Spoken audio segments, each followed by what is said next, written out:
The White Elephant and Other Tales from Old India, retold by Georgine Faulkner.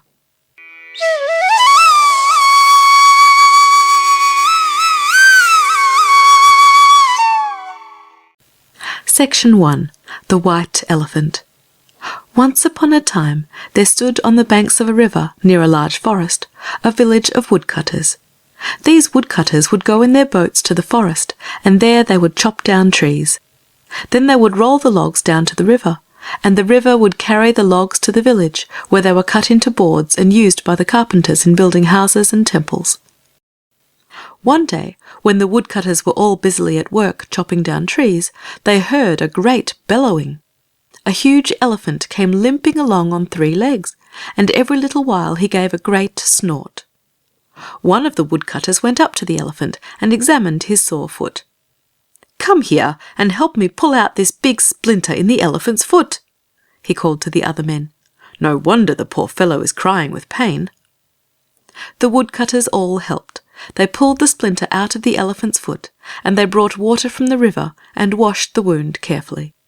They brought mud from the river banks and spread a mud plaster upon it, and one man tore up his scarf and bound it about the sore foot. Then the men gave the elephant some food, and he stretched out under the trees to rest. While he was resting, he watched the woodcutters at their work. "These men have done so much for me, I should like to help them," said the elephant. So, a few days after that, when his foot was well, the elephant came again to the place where the woodcutters were working. The woodcutters were cutting down a tree. Chop, chop went their axes, and a great tree fell to the ground. Then the elephant took the log and rolled it over and over until he had pushed it into the river. "Why, our friend the elephant is helping us with our work!" exclaimed the woodcutters. Every day the great elephant came back. Sometimes he would pull down the trees and roll them to the water. Other times he would carry the tools for the woodcutters. And every day the woodcutters fed him morning, noon, and night, and gave him fresh water to drink. He saved them much hard work, and the woodcutters grew very fond of the big elephant. He worked for them for many years.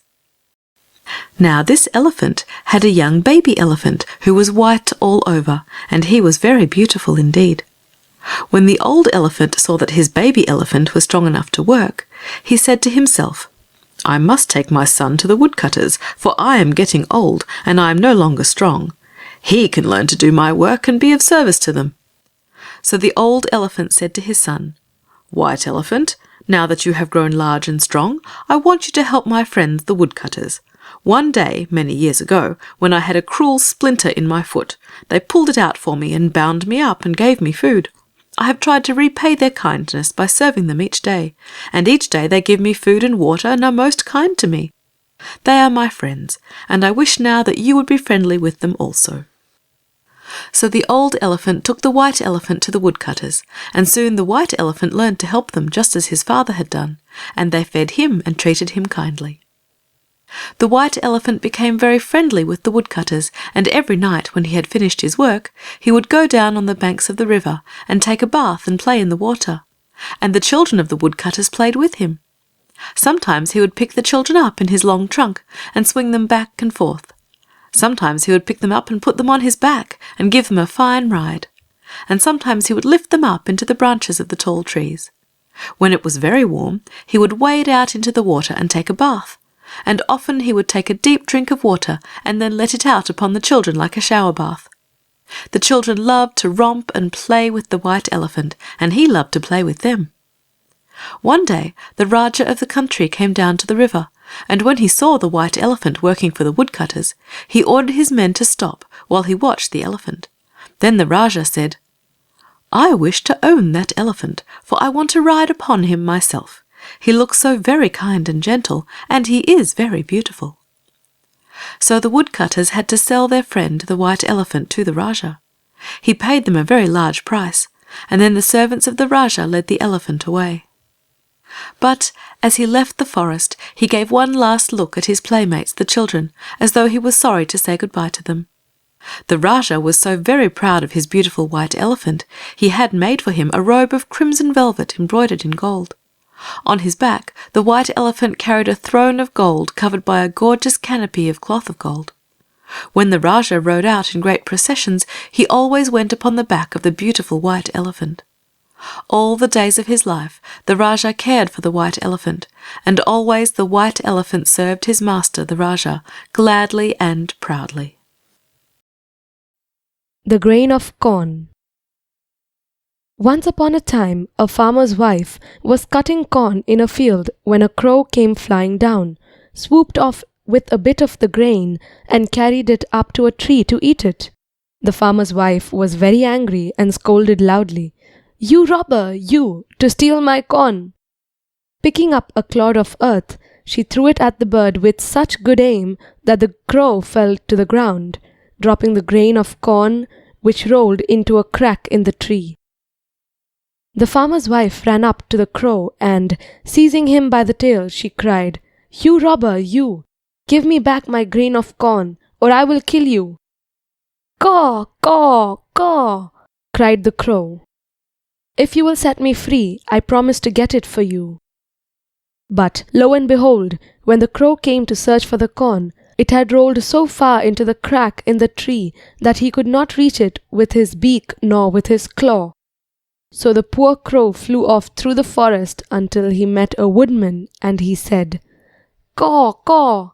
Man, man, cut tree! I can't get the grain of corn to save my life from the farmer's wife." But the woodman refused to cut the tree. So the crow flew and flew until at last he reached the palace of the king. There were the king and the queen walking in the courtyard. So the crow flew down to the king and said, "Caw, caw! King, king! Kill man! Man won't cut tree! I can't get the grain of corn to save my life from the farmer's wife."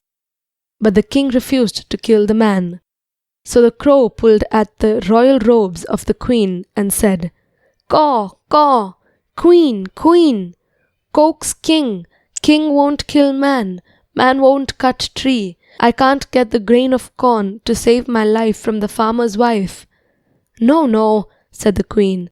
"I never coaxed the king to do anything against his will." So the crow was very angry, and he flew and flew until he met a snake, and he said to the snake, "Caw, caw! Snake, snake! Bite queen! Queen won't coax king! King won't kill man! Man won't cut tree! I can't get the grain of corn to save my life from the farmer's wife." "Hiss, hiss," hissed the snake. "I will not bite the queen." So the crow flew to a stick and said, "Caw, caw! Stick, stick! Beat snake! Snake won't bite queen! Queen won't coax king! King won't kill man! Man won't cut tree! I can't get the grain of corn to save my life from the farmer's wife." But the stick refused to beat the snake. So the crow flew on until he saw the fire and said, "Caw, caw! Fire, fire! Burn stick! Stick won't beat snake! Snake won't bite queen! Queen won't coax king! King won't kill man! Man won't cut tree! I can't get the grain of corn to save my life from the farmer's wife." But the fire refused to burn the stick. So the crow flew and flew until he saw some water, and he said, "Caw, caw! Water, water! Quench fire! Fire won't burn stick! Stick won't beat snake! Snake won't bite queen! Queen won't coax king! King won't kill man! Man won't cut tree! I can't get the grain of corn to save my life from the farmer's wife."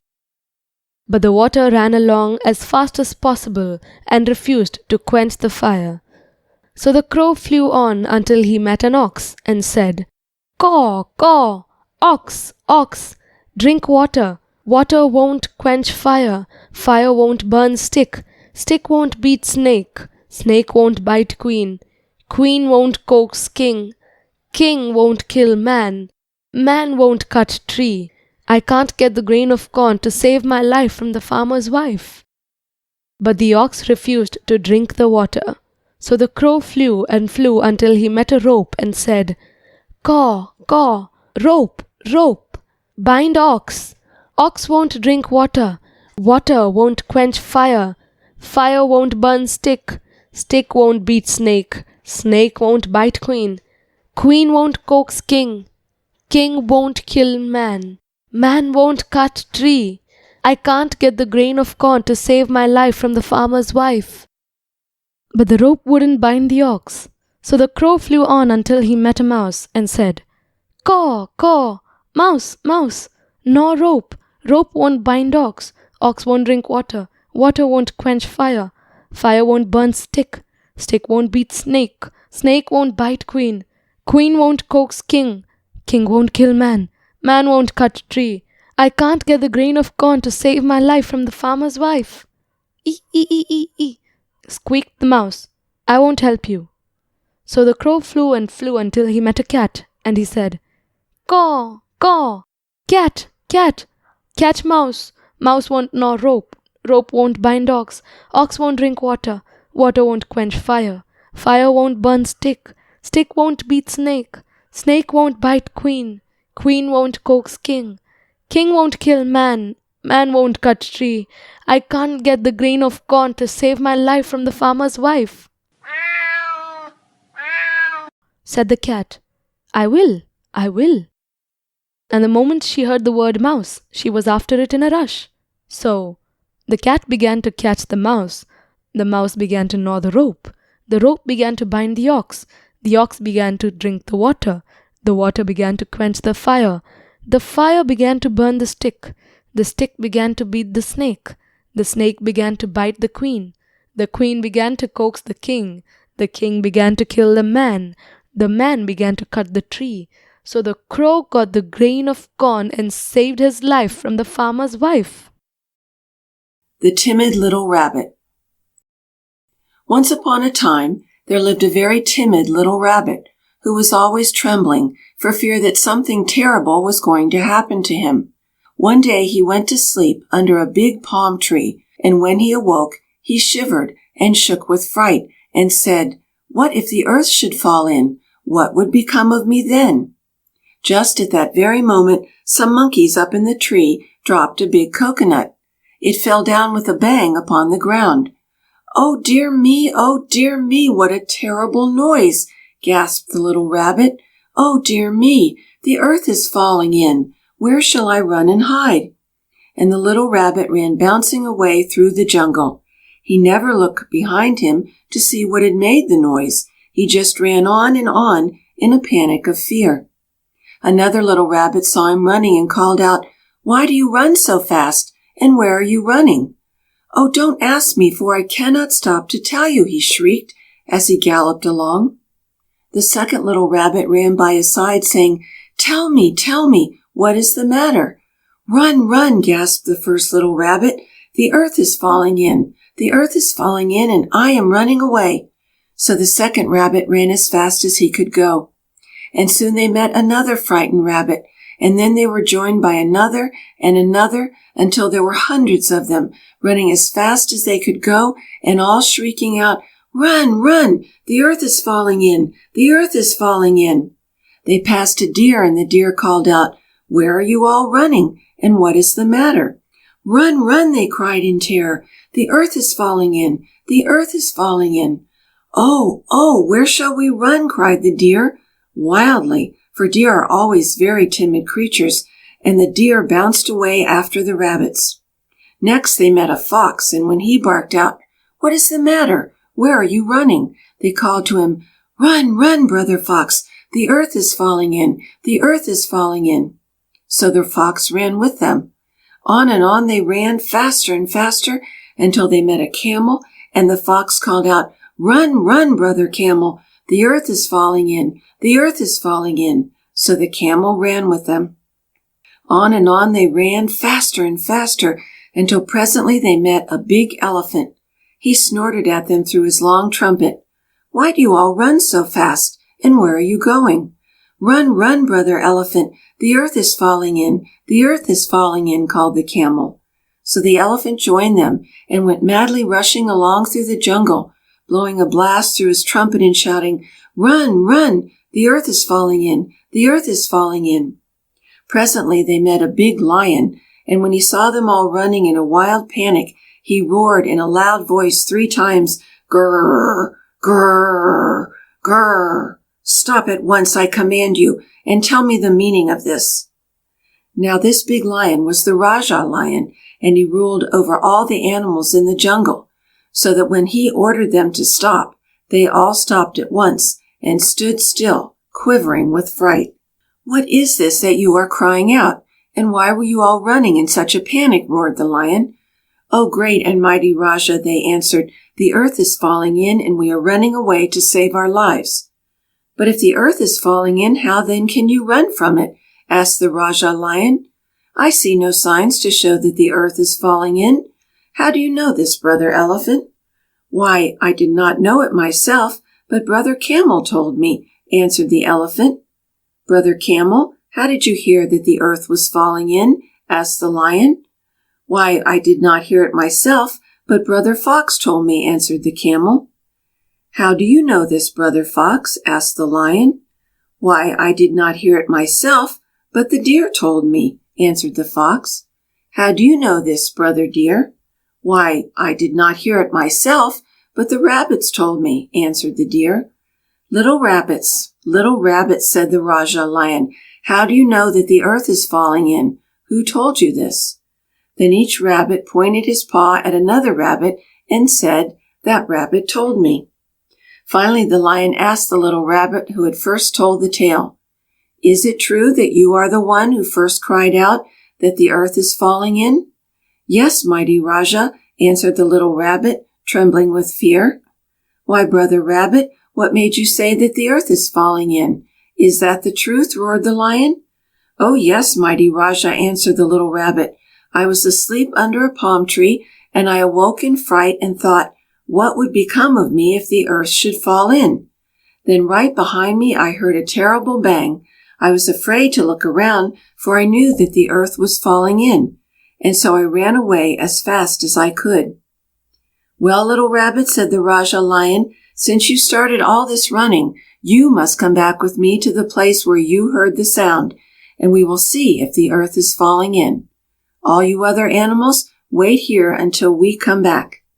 So the big, strong Rajah lion took the timid little rabbit upon his back, and away they went through the jungle. When they came to the very tree where the little rabbit had slept, the lion looked all about, and there upon the ground he saw the large coconut which the monkeys had dropped from the tree. "Oh, you foolish little rabbit! It was the sound of this large coconut falling upon the ground that you heard. Now you see that the earth is not falling in. We must go back, and you must tell all the other animals the truth," said the lion. When they came back to the place where the animals were waiting, the little rabbit stood before all the animals and said, "The earth is not falling in. The noise that I heard was made by a big coconut falling to the ground. I was so startled that I did not look to see what had happened. I am sorry that I frightened you, for the earth is not falling in." The animals all began to repeat this, and they ran away through the jungle, saying to themselves, "The earth is not falling in. The earth is not falling in." Singh Raja and the Cunning Little Jackals. Once upon a time there lived in a jungle a great lion. He was so strong a lion that he had made himself Raja of all the jungle. Every day when this Raja lion was hungry, he would come out from his cave in the deep dark rocks and roar in an angry voice, "Grr! Grr! Come here, all you animals in the jungle. You are all my subjects, and I will eat you up. Grr! Grr!" Then all of the frightened little animals would run here, there, and everywhere, trying to hide from the angry lion. But Singh Raja would always catch them and eat them for his dinner. Now, this went on for a long, long time, until at last he had left no living creatures in the jungle except two little jackals, a Raja jackal and a Rani jackal, who were husband and wife. These two little jackals were so frightened that they ran here, there, and everywhere, trying to get away from that Raja lion. But every day he came nearer and nearer. "Oh dear," moaned the poor little Rani jackal. "I am frightened to death. Don't you hear him roaring louder and louder? He is much nearer us today than he was yesterday. Where shall we hide?" "Never fear, my dear," answered her husband, the Raja jackal. I will take care of you. Let us run another mile or two. Come now, run fast. Come, come.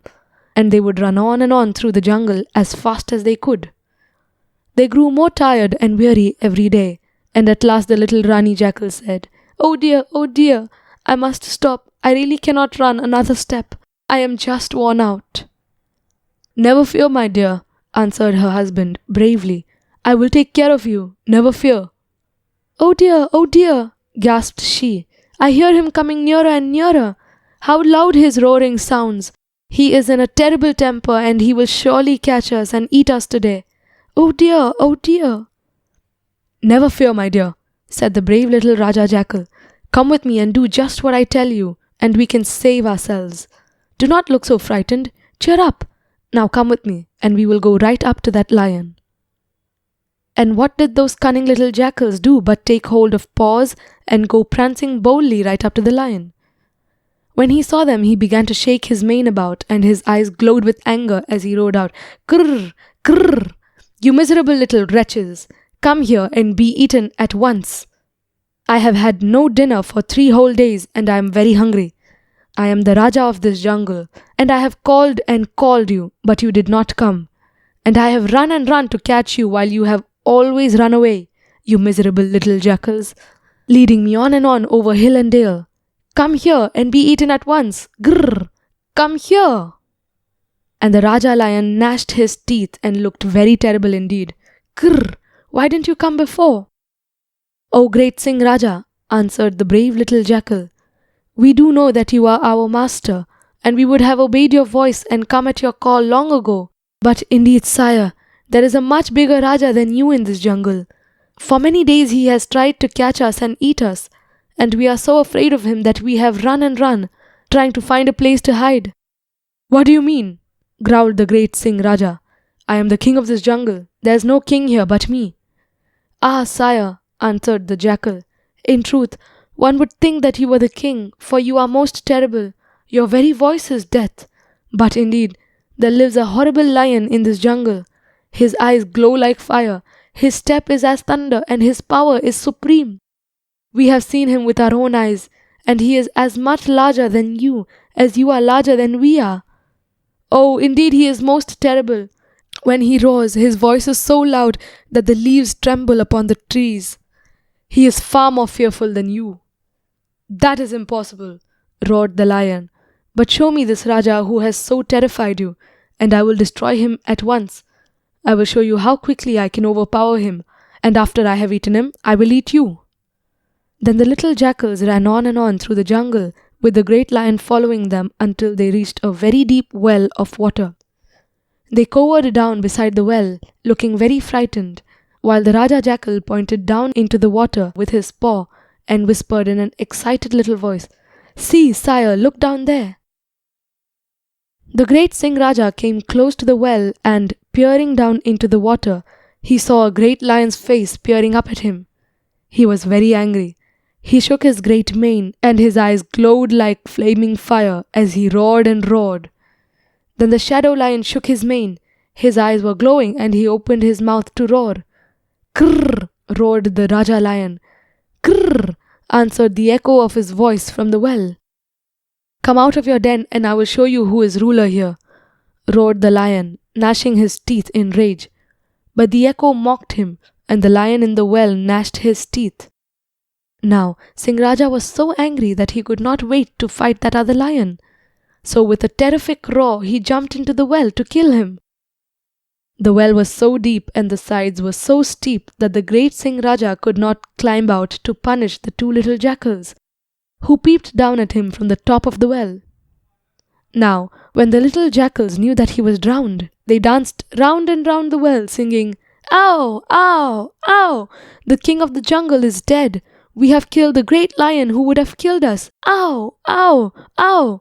Ring-a-ting, ding-a-ting, ding-a-ting, ring-a-ting. Ow! Ow! Ow! The Kingdom of Mouseland. Long, long ago, and far, far away, there lived in a forest many, many little mice. They had a wonderful city of their own, with their own little shops and churches, and a beautiful large palace for their king. Each little mouse had his own little house, with his own little chairs and tables and beds and everything complete, and they all lived very happily in their kingdom of Mouseland, until one day a terrible thing happened to them. A great caravan came through the kingdom, and none of the men in the caravan knew that their camels were trampling down the forts and big buildings of Mouseland. To them these buildings looked like mounds of sand, and Mouseland seemed like any other part of the forest. So these men, on the backs of the big camels, not knowing what great havoc they were working with the mice, encamped in Mouseland for the night. One of the camels became sick, and as the owner thought that it was going to die, he left it in the forest and went on with the caravan. But the camel did not die. Very soon he got well, and when he was well, he became very hungry. So he strolled all about Mouseland, eating up the crops of the mice and treading down their houses, until at last he came to the Mouse King's park. He ate a great many trees and trampled down the grass and flowers, and the keeper ran in a hurry to tell the king. "Ee!" squeaked the keeper. "Oh, king, great king, there's a large mountain several miles high out in our garden, eating everything up that is within sight. What shall we do?" "We must make an example of this mountain," said the king, "or the whole earth will be moving, and we shall all be destroyed." Then the king called to his prime minister, who was a fox named Sandy. "Go and command that mountain to come to me at once." So Sandy, the prime minister, went to find the mountain, and the next day he came back, leading the camel by his nose string. But when the camel saw how very little the king of the mice was, he began to grunt and to gurgle, to wrinkle up his nose and make scornful faces at the king. "Hello, is this little thing your king? I thought that your king was a lion at least. I should never have come for such a tiny creature. Bah, you are no more than a speck." Then he turned about and stamped out of the court, eating everything that came in his way. What could the king do? He was very, very angry, but he had to swallow his wrath and make the best of it. However, he made up his mind that he would take revenge. And one day, the camel's nose string became caught in a creeper so that he could not get away. Then Sandy the fox came along and he laughed. "Hey, hey, hey, you are at our mercy now. Hey, hey, hey." And away ran the fox and told the king. The king came with the fox, and when he found that the camel was a prisoner, he said, "Oh, camel, boastful camel, you despised my words and now see the result of your wickedness. You are punished for your sins." "Oh, mighty king," said the camel very humbly, for he knew now that he was caught, "I do indeed confess my fault, and I pray you to forgive me. I will be your faithful servant from now on, if you will only save me." The Mouse King was not spiteful, and as soon as he heard the camel beg for forgiveness, his heart grew very soft, and he said, "Camel, oh camel, I will set you free, but hereafter you shall be my servant." Then the little mouse climbed up on the creeper and gnawed through the camel's nose string and set the camel free. The big camel kept his word, and he became the servant of the Mouse King. He was so big and strong that he could carry loads which would have needed thousands of mice, and so he could do more work in one day than a whole army of mice could do in a week. The Mouse King commanded the camel to build strong walls and forts around the city, and to make everything so strong that he had no fear of his enemies. For a long, long time things went on very smoothly, but one day some woodcutters came into the forest. These men lived in a strong village of their own, and they used the forest wood to build houses. When anyone wanted a new house, the woodcutters went into the forest and chopped down trees, sawed them into planks, and built a house. Now, in the course of their wanderings, the woodcutters found the stray camel. They seized him and carried him away to serve them by drawing wood. When Sandy told the king that their camel was caught by the woodcutters, the Mouse King sent the fox with a bodyguard to bring the woodcutters to him. Two of the woodcutters came before the king, but when they saw the tiny Mouse King, they laughed in his face and mocked him. I demand that you return my camel at once, squeaked the Mouse King. Pooh, you silly little mouse, laughed the woodcutters. Come and get your camel if you want him. That is what I will do, said the Mouse King. You may tell your chief that I will make war upon him unless he gives me back my camel. Then the Mouse King called his subjects, millions and millions of them, and they all set out for the village of the woodcutters. The woodcutters had just finished their work, and they had been paid a good sum of money, so they were all feeling very happy. Now the tiny mice were not able to meet the big woodcutters out in the field and fight them, but they had their own way of waging warfare. Night and day and night, they burrowed and burrowed under the earth. First they gnawed under the treasury, where no danger was expected, and one by one they carried off every coin until it was all empty. Then they burrowed underneath all the houses in the village. Millions of mice were busy all day and all night, carrying out little baskets of earth from under the foundations. They worked and worked, and they gnawed and gnawed, until very soon the woodcutters' village was standing on a thin shell of earth, while underneath them was a big dark hole. At last the Mouse King felt that the time had come to strike a blow. He knew that the crust of the earth was so thin that the least shock would destroy it. So the Mouse King wrote a letter to the woodcutter chief, asking once more for his camel. And in this letter he hid a small package of snuff. He put the letter in the mail, and then all of the mice went away and waited. When the postman brought the letter to the woodcutter chief, he read it through and laughed heartily. Ha, ha, ha, that's a good joke.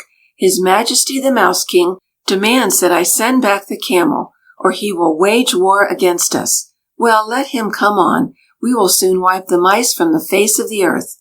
He waved the letter in the air and said, let them come on at once. Now, as he waved the letter about, all the snuff fell out of it and flew up his nose. Kashoo! Kashoo! Kashoo! Sneezed the chief. And kachoo! Kachoo! Kachoo! Sneezed all the men who were near him.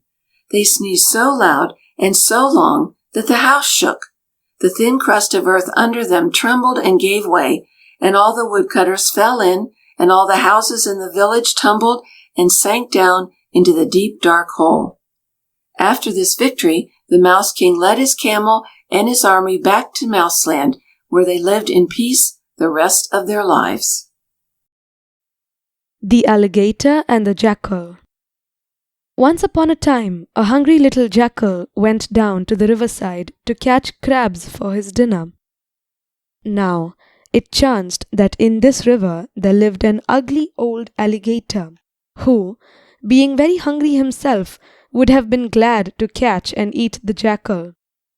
The jackal ran up and down the bank, hunting for crabs. He was so hungry that he did not look about cautiously.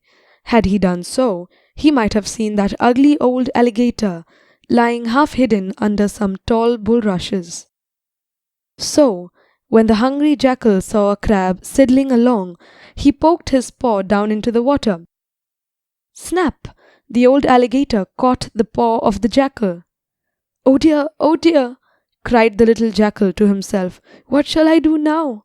This ugly old alligator has caught my paw, and soon he will drag me down under the water and eat me. But the jackal sang out in a cheerful voice, Clever Mr. Alligator, clever Mr. Alligator. I hope you will find that hard old bulrush root tender, and you will enjoy chewing on it for dinner.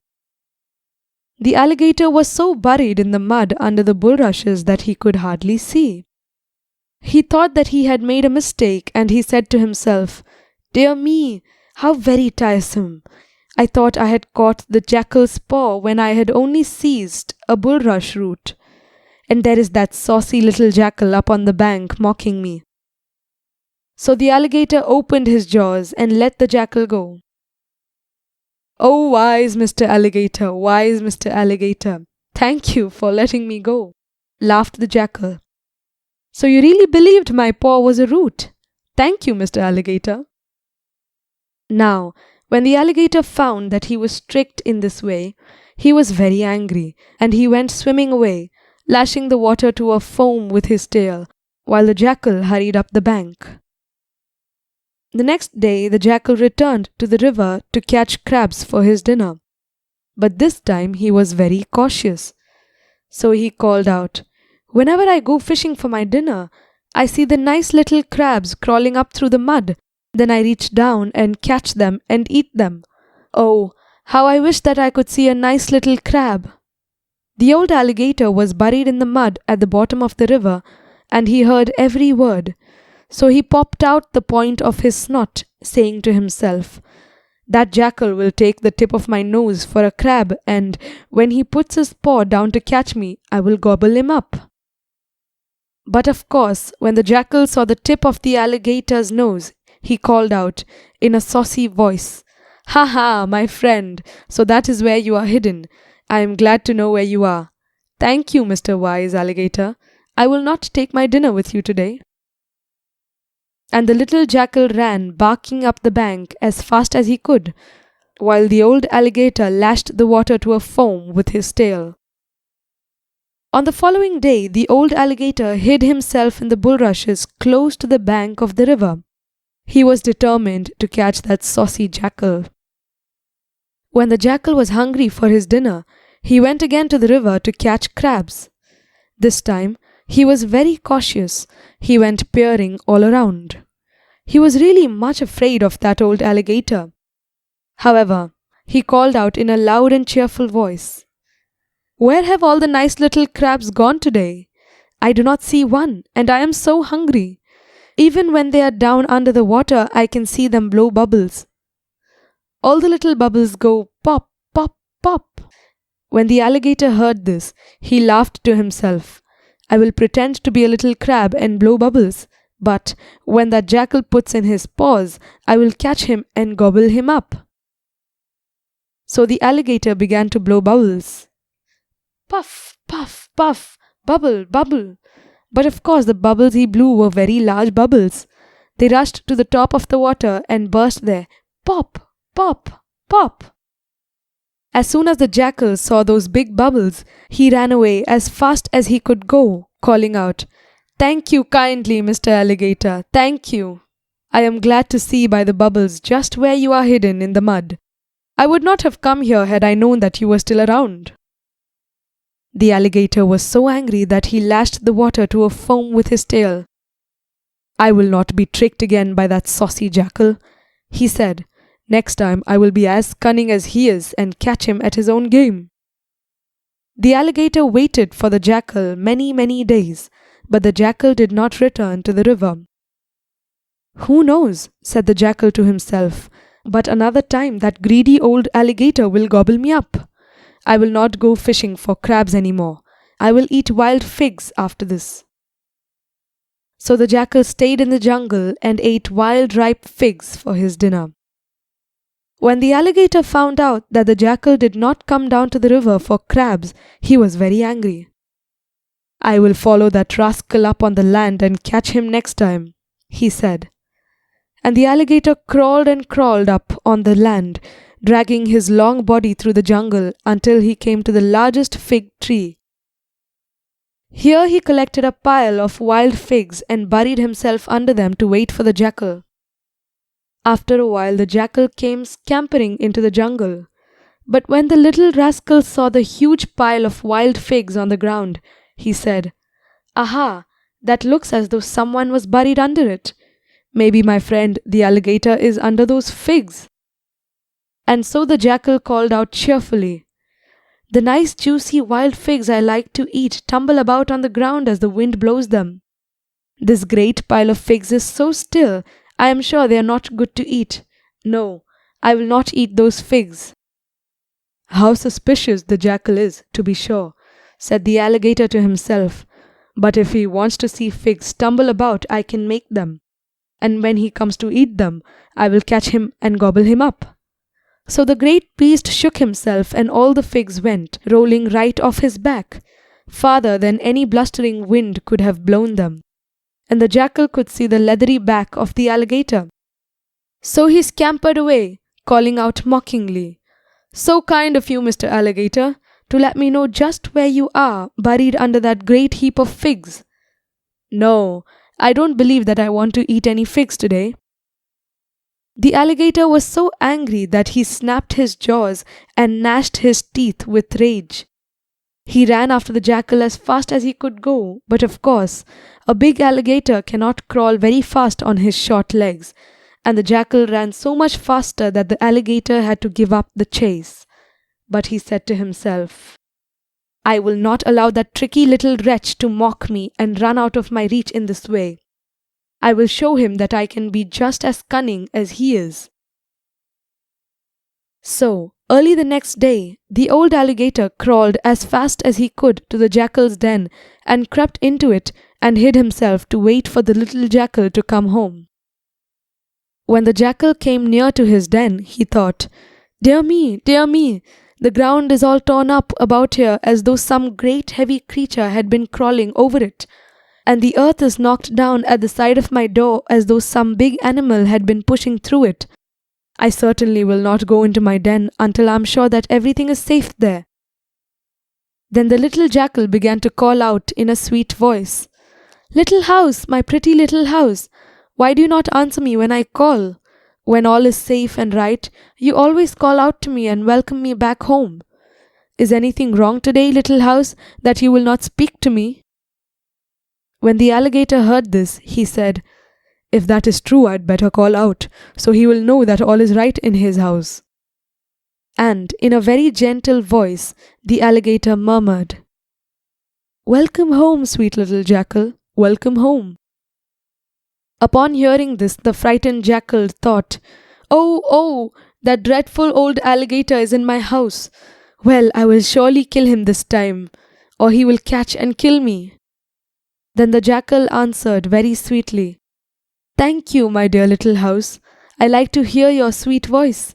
I'm coming right in. But first, I must collect some firewood to cook my dinner." So the jackal ran about as fast as he could and dragged all the branches and dry sticks close to the mouth of the den. The old alligator kept very still and smiled as he said to himself, "Aha! At last I will catch that tiresome little jackal. In a few minutes he will run in here, and then won't I snap him up?" And the old alligator rolled his eyes and smacked his lips and ground his teeth.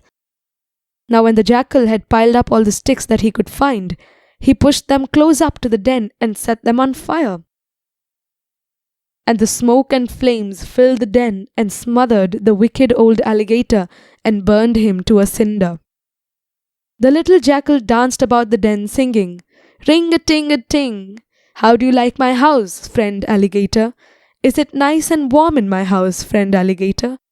The alligator will trouble me no more. Ding dong, ding dong. So I dance and sing.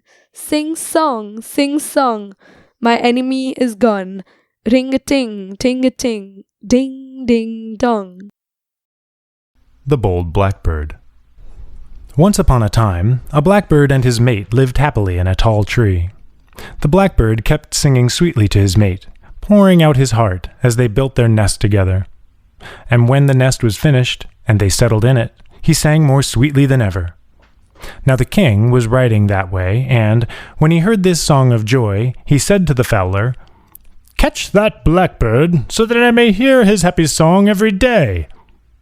Not long after that, the fowler came with his nets and, by mistake, he caught Mrs. Blackbird. Now Mrs. Blackbird could sing hardly a note, but the fowler could not tell her from Mr. Blackbird, as both wore such black feathers.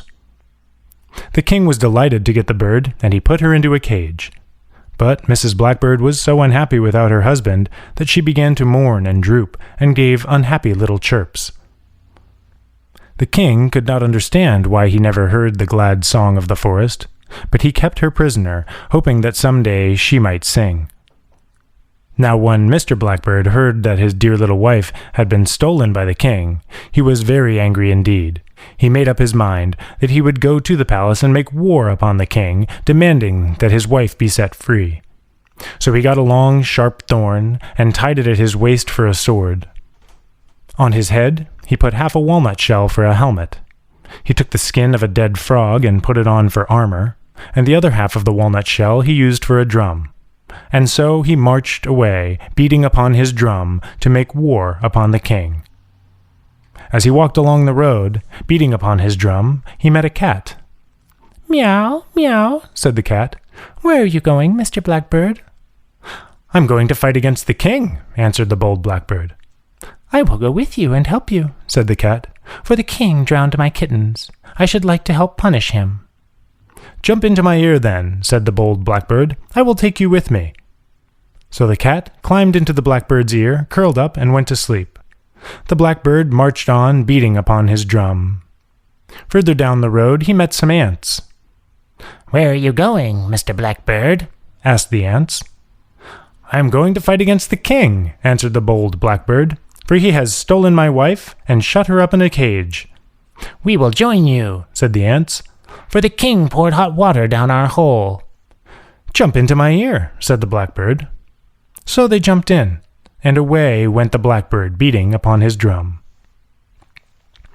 Next, the blackbird met a rope and a club, and when they heard that he was going to fight against the king, they jumped into his ear, and away they all went together. Not far from the palace of the king, the blackbird had to cross over a river. "Where are you going, Mr. Blackbird?" asked the river. "To fight against the king, for he has taken my wife as prisoner." "I will join you," said the river. "Jump into my ear," said the blackbird. So the river went into his ear, and away they all went to the palace of the king. When they reached the outer gate, the bold blackbird knocked loudly, thump, thump, thump. "Who is there?" said the porter. "General Blackbird, who has come to make war upon the king and to get his wife back again," said the blackbird. When the porter saw General Blackbird in his frog-skin coat of armor, with his helmet and drum made from a walnut shell, and with a thorn for a sword, he laughed so hard that he could scarcely open the gate. And when the king saw the bold bird, he laughed so heartily he nearly fell from his throne. "Ha, ha, ha!" roared the king. "What do you wish with me, bold General Blackbird?" "I want my wife at once," said the blackbird, beating upon his drum, rub-a-dub, rub-a-dub.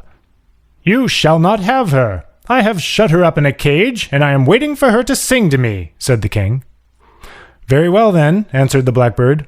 "War is declared, and you must take the consequences." Rub-a-dub, rub-a-dub, went the drum.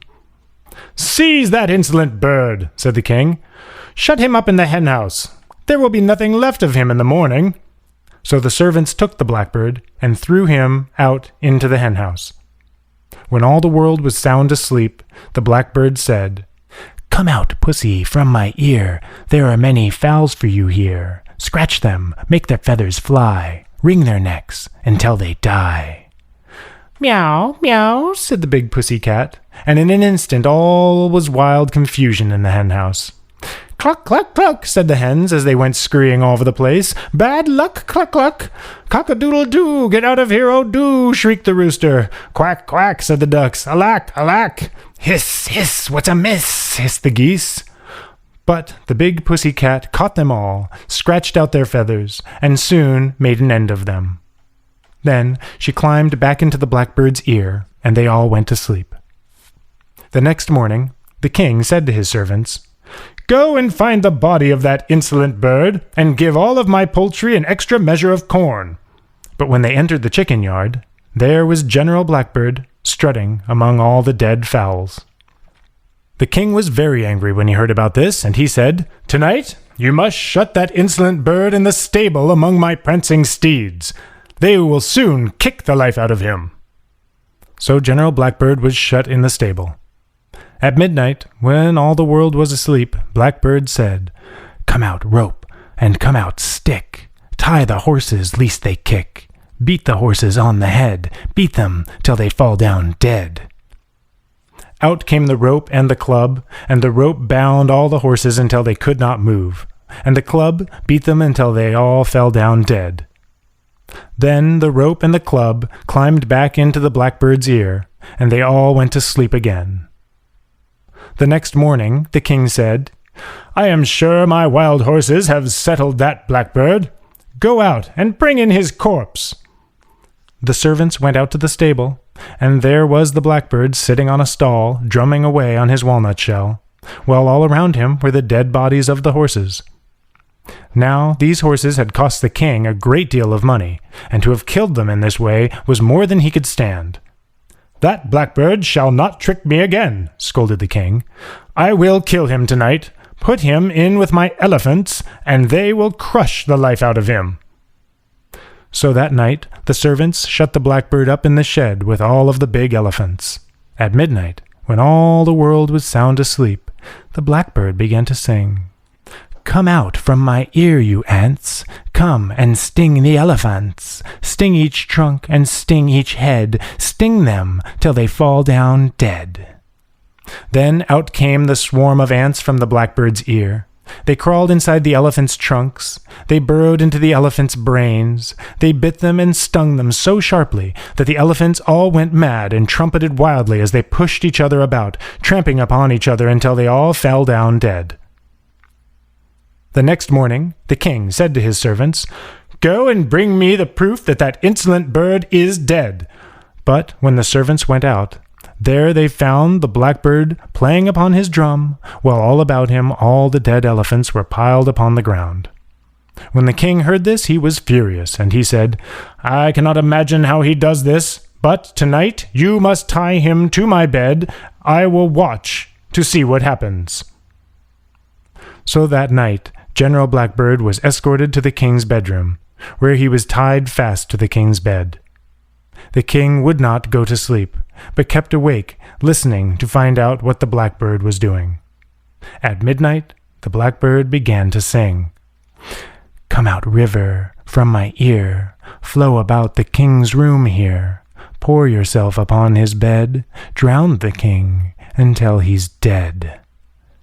Then out came the river, drip, drip, drip, pouring out of the blackbird's ear. It flooded the room. The chairs and tables began to float about.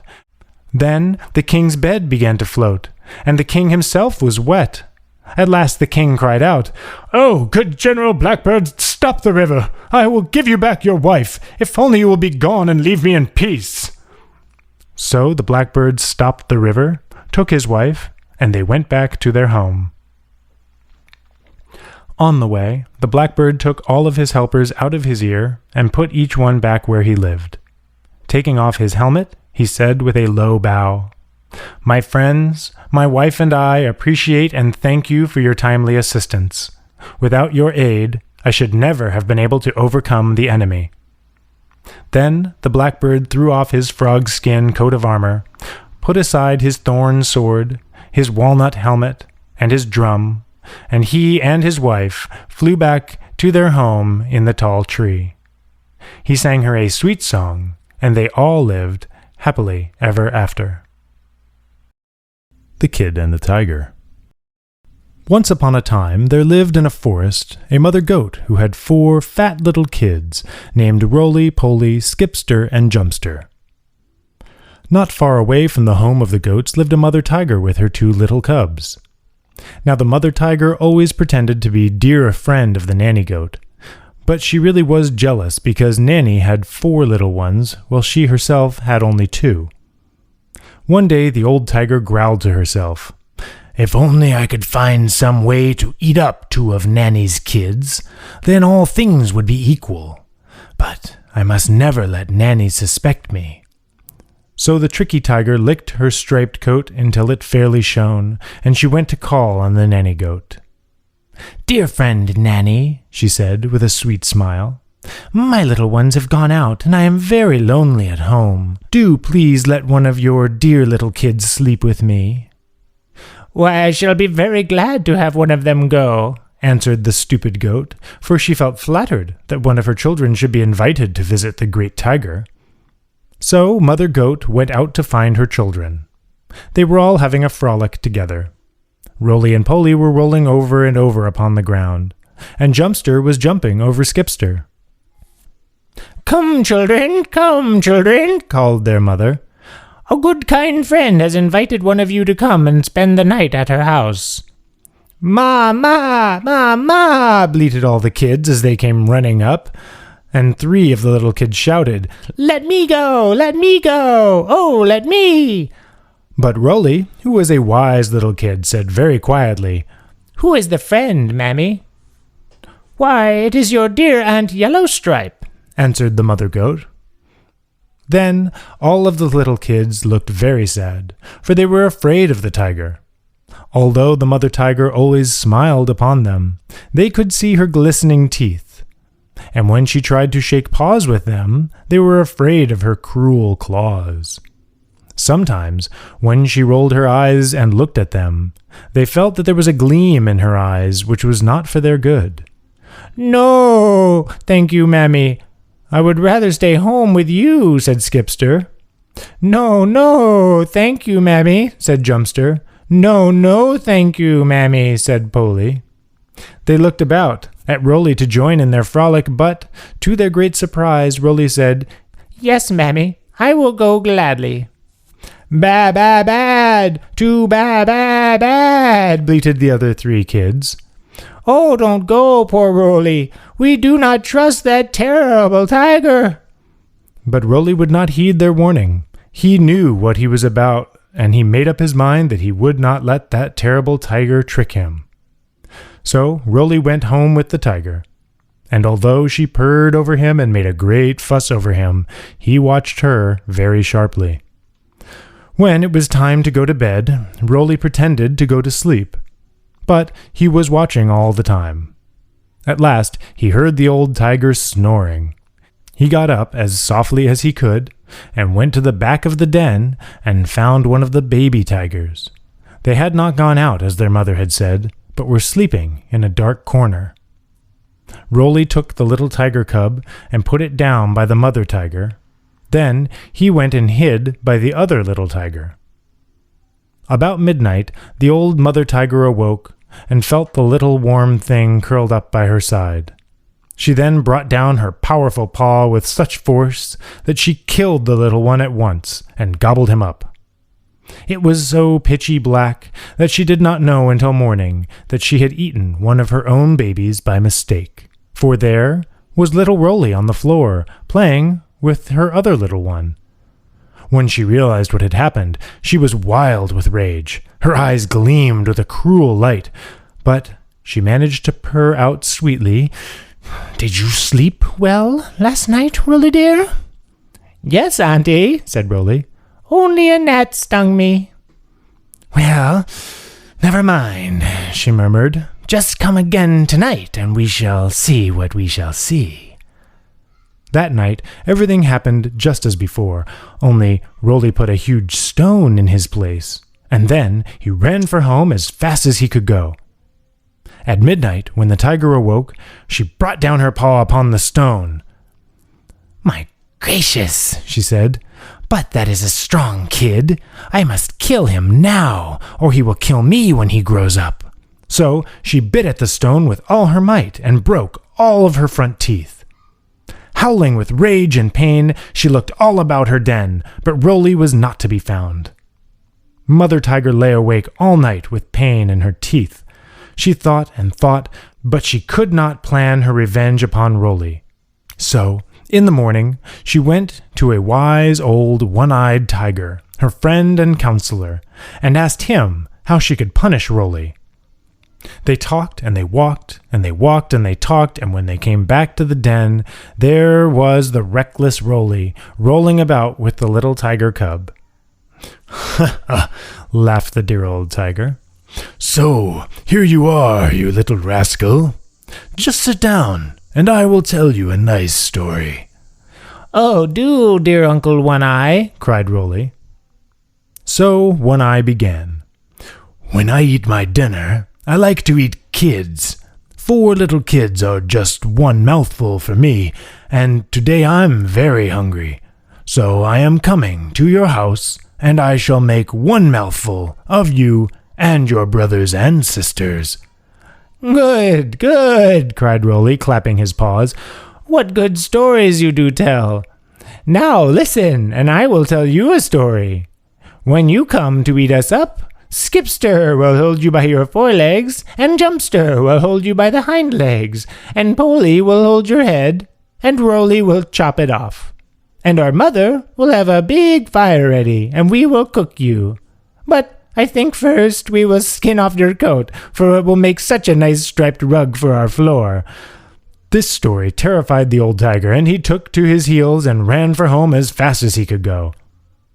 On the way home, he met 6 other tigers, and he said, "My dear friends, I know where there's a fine kid for you to eat.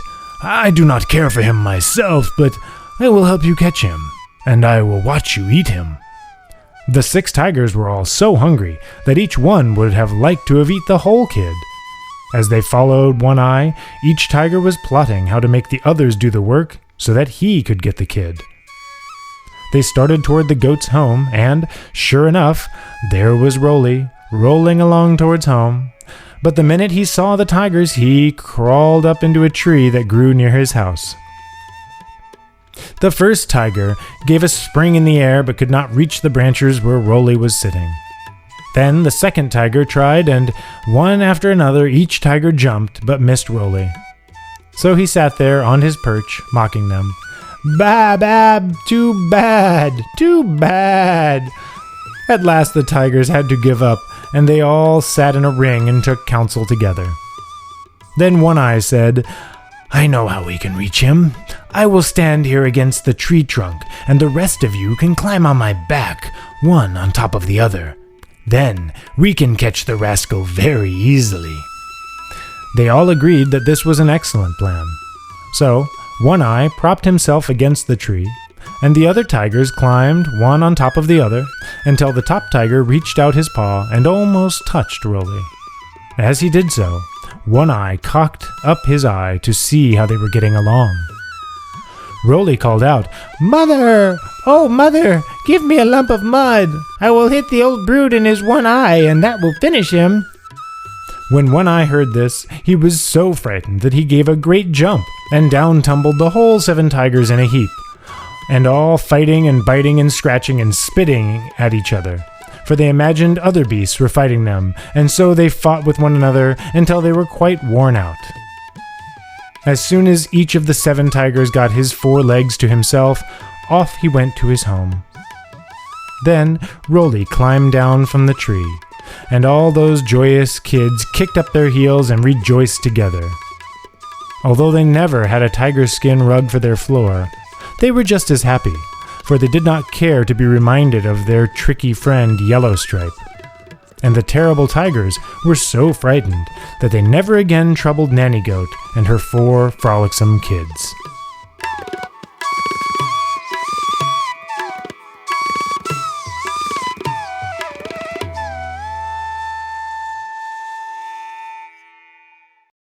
Hi! If you like this video, please give this a like and hit the subscribe button and click the bell icon to get notified whenever I release a new video.